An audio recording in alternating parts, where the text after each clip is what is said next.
Hello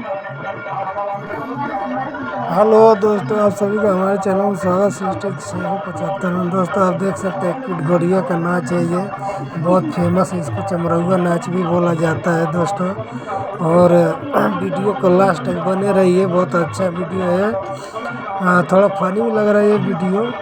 और दोस्तों अगर नए हो तो चैनल को पहले सब्सक्राइब कर लीजिएगा, लाइक कर लीजिएगा।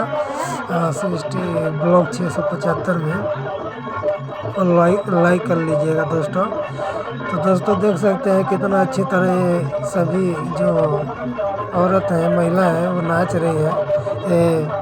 एक मुंडन जो बच्चे का था, वहाँ पे नाचने के लिए गई थी, वहाँ पे वीडियो शूट किया गया है। सृष्टि की मम्मी भी इसमें है। और देखिए कितना अच्छा लग रहा है और फनी वीडियो लग रहा है। और ऐसा नाच बहुत हर जगह पे नहीं होता है दोस्तों। तो चैनल को हमारे और भी अच्छे अच्छे वीडियो देखने के लिए हमारे चैनल को सब्सक्राइब कर लीजिएगा।